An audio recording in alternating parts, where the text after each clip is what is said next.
Who is Mr. Nothing? Half Russian, brought up English, a country boy, who always knew he was born to be a farmer, a lover of nature, which he calls his first teacher. At home on the land, yet an adventurer on 5 continents.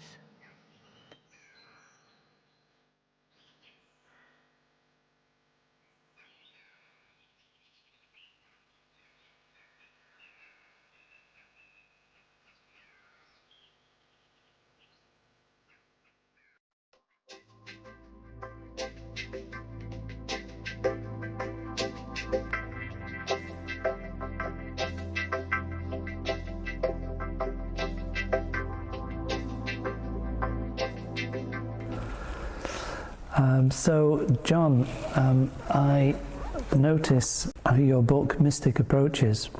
The first couple of chapters are entitled Taught by Farming. What lessons can you share with us from your time as a farmer?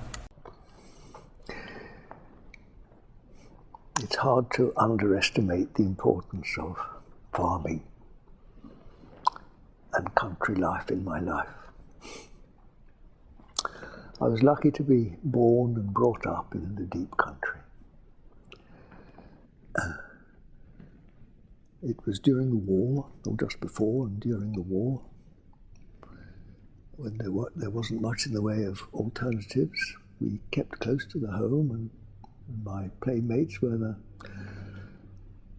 big garden we had, the fields, our dog, and generally just that, the trees and the hedges and bushes, fields around where I lived.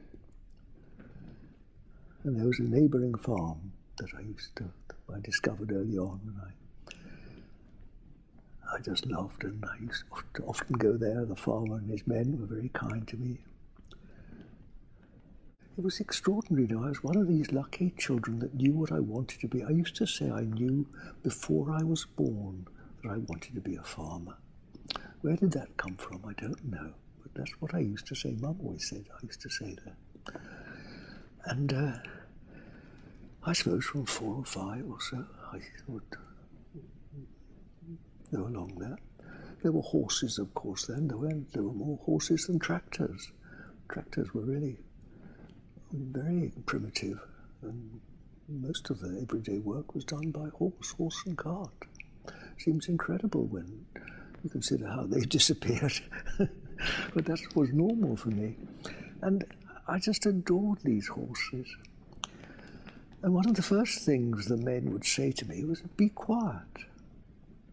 And of course I wasn't a talkative boy anyway. Why would I be living among the fields? And almost everything about farming in those days was quiet. They didn't want noisy, exciting children among the sheep and the cows. So I didn't really need to be taught to be quiet. I just was naturally quiet. And everybody knows that if you want to do anything with sheep, you need to be quiet, because they're quiet animals themselves. They get disturbed by a lot of noise, talking, shouting. So farming taught me to be quiet, naturally.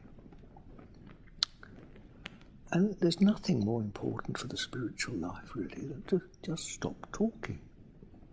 Talking really is the main impediment to people. Just stop talking. As simple as that. And the second thing is just to observe, just to see what's in front of you, which I think a country boy naturally does, because he listens to the birds, he looks at the plants, at the flowers, the trees, because that's where he finds his interest. I hadn't read a lot of books at that time. So to be quiet, not to talk, to observe. Yes, to see what's in front of you. The old saying, keep your feet on the ground. It's so important. Look where you're going. Watch what you're doing.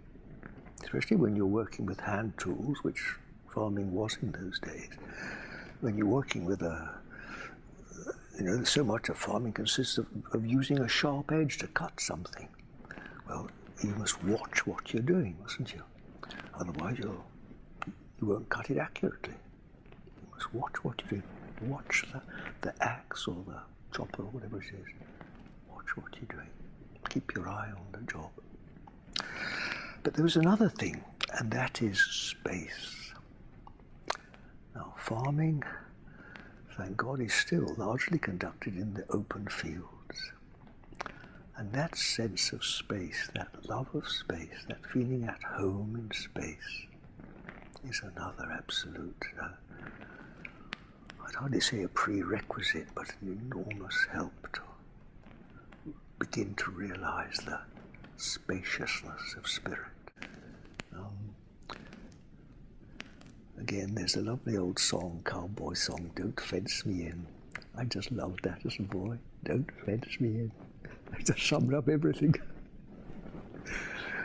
So, funny enough, just a few weeks ago, there